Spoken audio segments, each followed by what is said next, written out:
Okay, so quick video on headaches. So I wanted to show what we do to help with headaches. So this is a normal neck. This is ideally what we want to see. All right, that first bone, the atlas being angled up, 31 degrees, curve 42 degrees.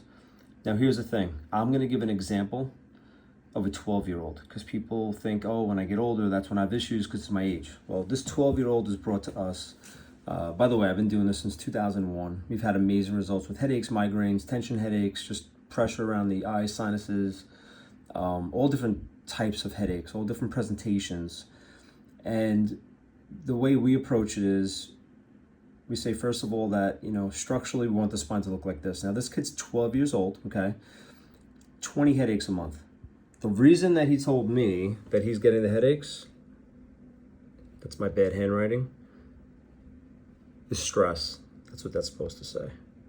That's supposed to say stress.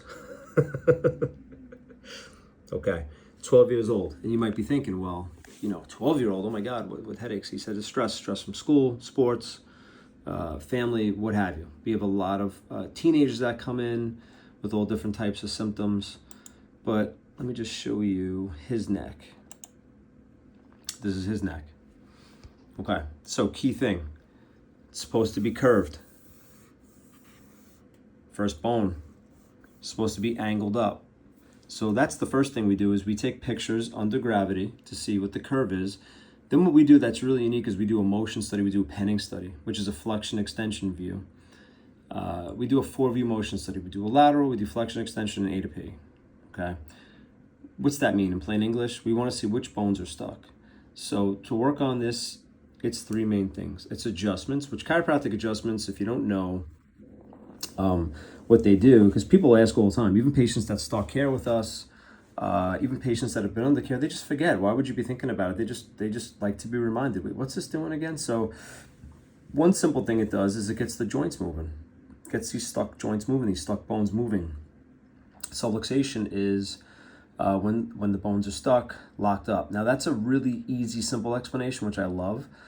But also what the adjustments do, because when your neck is like this, when it's straight, it's flattening out the spinal cord, it's sending stress signals to the brain, it's putting you into sympathetic fight or flight. It's sending negative, bad information, nociceptive information up what's called the spinal thalamic tract, hypothalamic, pituitary, adrenal axis, releasing stress hormones. I do a whole workshop on stress and inflammation. They go hand in hand.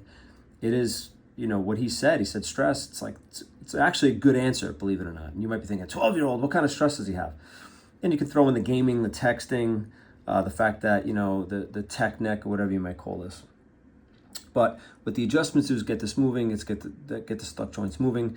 It sends positive, good information, proprioceptive information up through what's called the spinocerebellar tract. It taps into the cerebellum, which taps into the vagus nerve. So we can tap into the vagus nerve neurologically, which gets you out of stress. Also, the adjustments can tap into higher level, thinking levels like the prefrontal cortex, the hippocampus.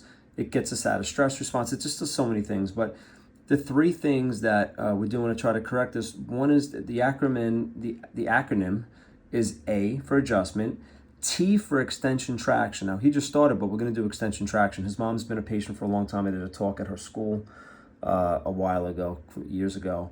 The aunt's a patient. The other son was a patient. But he just started. We're going to do extension traction with him. We got to try to work to get that curve back in there or prevent it from getting any worse. So extension traction is key.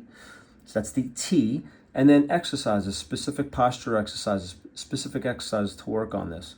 Like chin pullbacks, they're really called chin tucks, neck extension. We do extension traction with a wedge. We do it with a standing traction unit. There's different ways that we do that, but it's ATE, adjustments, traction, and exercises. And we're going to try to work on this for him and decrease those headaches. So one of the main goals is to decrease the headaches, but he also said it's affecting his homework at home. After he starts homework, it starts to bother him. He can't concentrate. He wakes up with a headache. These are things we talked about.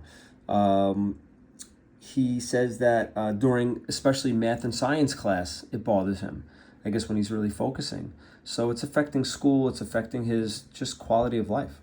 And that's really what we're working on. So I just wanted to just give you an example, a real life example. Now it's a new case, and I'll keep you updated on how it goes.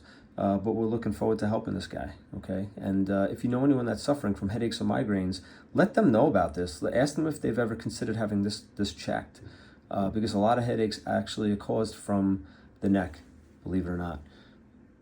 And most people, by the way, have had their brain checked. A lot of people have had those tests done. They never had the neck checked, though. Have a great day.